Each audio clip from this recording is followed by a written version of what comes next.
Alright guys, in today's video we're gonna go on and update to the latest macOS. So here it is. Now you guys can see if your computer is compatible just on Apple's website. I'm gonna give you a quick glance at it. So right here, if you don't see your Mac on this list, it is not compatible. You will not be able to update it. But anyways, the first thing you guys should do before you run any updates is run a backup. And that's because if something goes wrong, you have that backup. What I suggest doing is using system settings. So go right into it and then type in Time Machine on the top left hand side. It's something that's pre-installed on your Mac. And then just go on and make that Time Machine backup. I do have a separate video obviously showing you guys how to format an external hard drive to make it work with Time Machine on your Mac. So make sure to check that out. But right now I am running this backup. I'm gonna wait for it to be done, and then, and only then, I'm gonna update my Mac. Obviously, before you run the update, you should check out if your apps are compatible.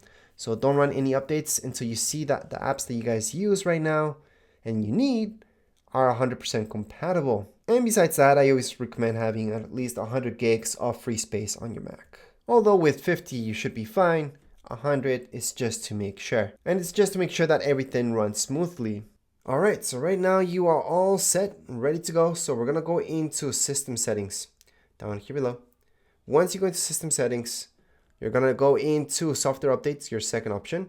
Now let's say you don't see system settings up there. Well, down there. Going to your left hand side, you're going to see the Apple logo. System settings, your second option.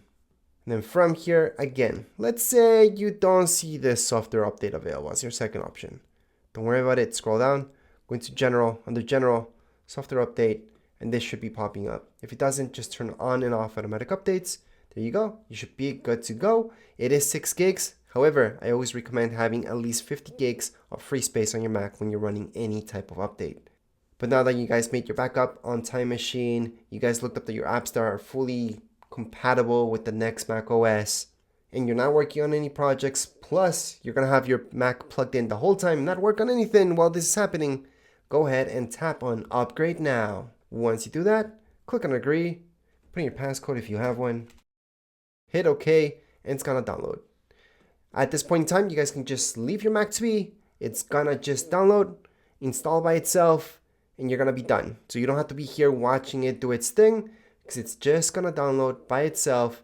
It's going to restart. You will see an Apple logo loading bar, and then you're going to be done with the update. And once again, this does depend on your internet speed, how fast it is, the download time. You guys can speed it up by using an Ethernet cable, for example. But when it comes down to installing, well, the older the Mac, the longer it's going to take. All right, so as mentioned, if you left your Mac to be, we just restarted, you would have seen an Apple logo in loading bar.